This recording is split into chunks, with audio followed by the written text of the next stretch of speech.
Carl and I have known each other for a while now.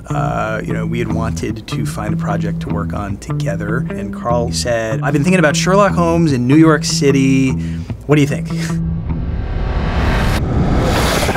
I'm a huge fan of the character and the books. Carl's take was interesting as far as taking this iconic character and putting him in alien territory in New York City. But he's also a Sherlock who's got a more conflicted and maybe complicated personal life and backstory. And I think that makes this incarnation of the show really unique. Excuse me, Mr. Sherlock Holmes.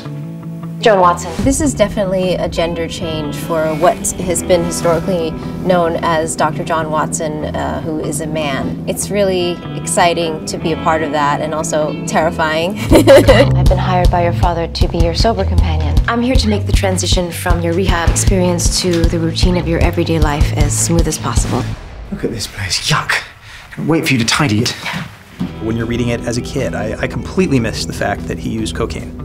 It seemed like interesting fodder for our take on the character and what we wanted to do with him. He's trying to escape from addiction to drugs. His brain functions are coming back to him, and he's allowed more access to his genius. Base of class number 2. Cam, who is this guy?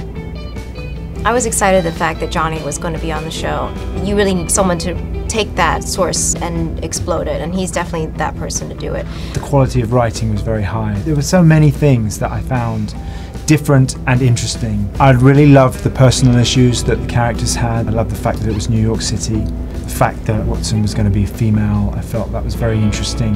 While shooting the pilot, it's just been amazing to watch Johnny continue to find new things. So whether it's a physicality, whether it's an accessibility, whether it's a hint of emotion, just things that, again, Rob has given him kind of in his arsenal, but also things that he as an actor just seems to find routinely. I think I'd like you to leave now.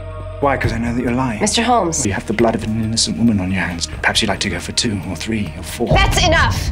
Wanting the audience to love Watson, not just because of what her function is in the universe of Sherlock, but just because she's a great character, that's hard to pull off. I think Lucy has that gift of strength and yet empathy. Drug-free, congratulations. Lucy exudes strength, confidence, intelligence, compassion. The most important thing was to make sure that she wasn't constantly like 10 steps behind. She's got to be just as fast. I want you to let me in on the rest of the plan.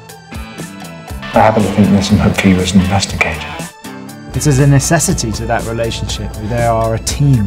I think as we get deeper into series, she's going to see how functional he is. At the end of the day, he's a recovering addict. That doesn't disappear. He didn't just magically get through it. He needs a little help sometimes. The true mystery, I think, of the show are the mystery of their lives. And that should be as interesting for our audience as the actual cases, because that's going to be the springboard for their relationship. It feels like that mystery gives our audience as much to kind of sink their teeth into.